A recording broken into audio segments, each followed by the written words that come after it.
Hello guys, welcome back to Herky the Cavalier's channel. We are leaving for California!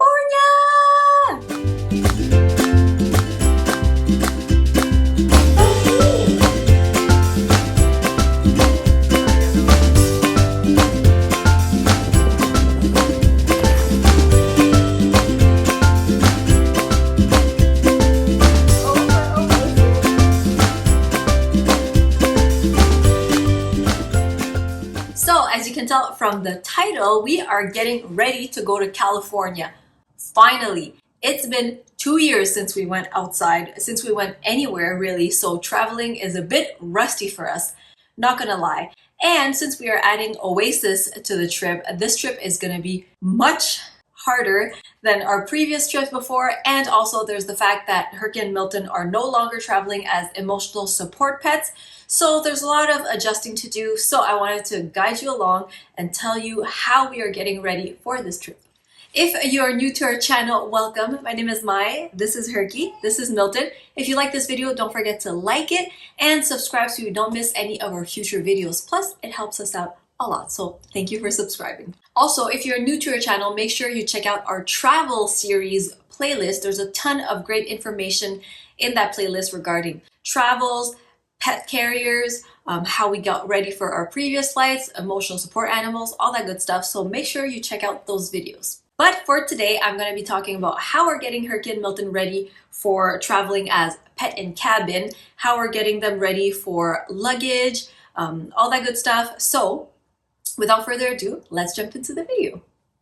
So Herky and Milton did travel a few times from Montreal to California, back and forth, as emotional support animals. You can see those in our previous travel videos, but if you have been aware, there is no longer a thing as emotional support animals for flights.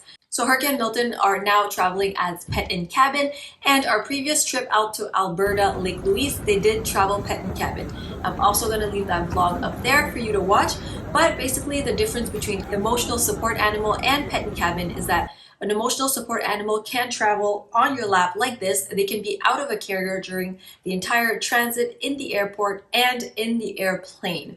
And they basically just sit on your lap like this. There's also no weight limit, or which I believe used to be 35 pounds or so, which Herky and Milton are way under. The big difference with pet in cabin is that every airline is going to be different. Emotional support animal, also, it's not all airlines that accept emotional support animals, but for pet in cabin, you really need to make sure that the airline you are traveling with does offer the option of doing pet in cabin. We are traveling with Air Canada. We've always traveled with Air Canada, and it's a direct flight from Montreal to Los Angeles Airport. And the biggest requirement for pet in cabin, I'm going to insert the stats here of the carrier, how it needs to be, what the dimensions of the carrier need to be, and this carrier needs to be able to fit under the seat in front of you. That means that if you are flying with pet in cabin, you can't be in a row that doesn't have seats in front of you. So the carriers that we use for Herky and Milton are different for both of them because they have different sizes. Herky uses the Sherpa large pet carrier, and Milton uses the Sleepy Pod Air. They have traveled with those before and they are quite comfortable in it. And the biggest tip I can give you if you are about to travel with your dog is that you want to get your dog ready for the carrier way before the flight. So if you are just getting started with this whole traveling thing, I would suggest that you shop the carrier first. You leave it around the house, you let your dog nap in it, you get your dog used to going in it. You can throw toys in there so that your dog goes in it, throw treats in there so that your dog goes in it. Anything that gets your dog used to being in the carrier, sitting in the carrier, zipping up the carrier. You can even use it around in the car. Just on your shoulder, going on a walk, just so that they really get used to it. You really don't want to just start traveling with your dog in the carrier and that they're really not used to it, because it's going to be a very long flight. As I mentioned before, Herky and Milton were already used to their pet carriers, so what we did, but it just had been a little bit. Our last trip with them in the carrier was October of 2020, so it was quite a little while ago. I took out the carriers again, and Herky and Milton, it was like riding a bike. I got them used to the carrier again. I showed them the carrier.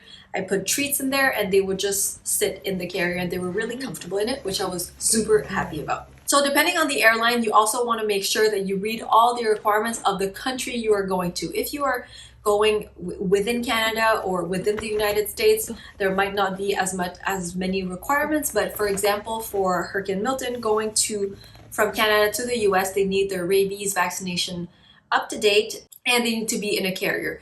The airline requirement is also that you let them know beforehand so that you can reserve their place on the plane, just because there's a certain limit of how many pet and cabins can be on each flight. I think the flight we are taking, there's a limit of like 4 to 6 pet and cabins that can be on the flight. So we made sure that we called them ahead of time, let them know that we were traveling with 2 pet and cabins, and we paid the fee in advance. You just don't want any surprises when you get to the airport at the check-in counter, so make sure that you do everything in advance. Hurricane Milton also got their rabies shot in January or February, so all their vaccination is up to date. We have the little travel card with all that information up to date, so we'll be traveling with that. I think that's pretty much it for the flight part. So that's how we are getting ready.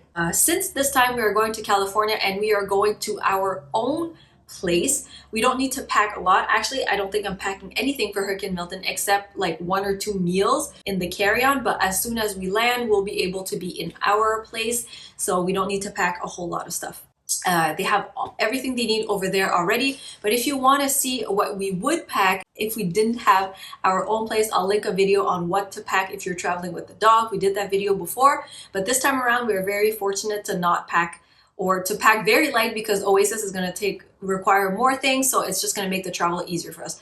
By the way, if you're still watching this video, please say a little prayer for us traveling with 2 dogs and a baby. It's causing me so much anxiety. I don't know how we're going to do it, but I'm sure we're not the first ones to do it, and we will be okay. So that's the preparation for the plane. That is what we are bringing, and also how to get ready on the day of the flight. So a big tip I would give you before a long flight is to exercise your dogs, just to make sure that their energy is out of the way and that they are calm when they board the flight. You don't want them to be like super excited and super hyped when they get on the plane. You just want them to be able to relax and sleep throughout the entire flight.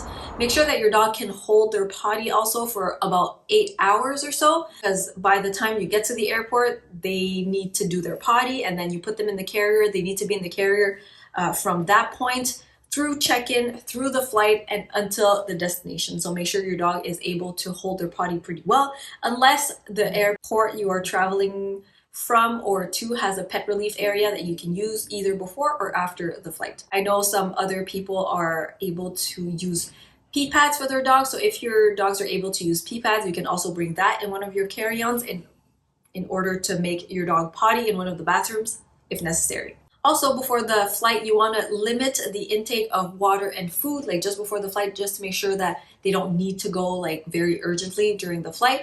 But once you're on the flight and it's been like an hour or so, you can feel free to give a few treats for your dog. I like single ingredient treats such as dehydrated chicken or dehydrated beef liver. I know some people love dehydrated fruits that you can bring on the plane. So it's like very dry treats that you can bring in order to comfort your dog and to reward them for behaving on the flight as well. You can also travel with a little collapsible portable water bowl for your dogs. You're probably going to have water for yourself, so if you see that your dog is parched and that they need water during the flight, you can give them a bit of water in those collapsible bowls, and they fold up really nicely, so that's super useful to bring on the plane with you. So I think that's going to be it for now. Those are the tips and the preparation that I can think of. I hope this is helpful for you. If you have any questions, leave them down below. Make sure you refer to our other videos. Wish us luck, please. Say a little prayer for us, and we will see you guys in California. Thank you guys so much for watching. We love you, and we'll see you soon.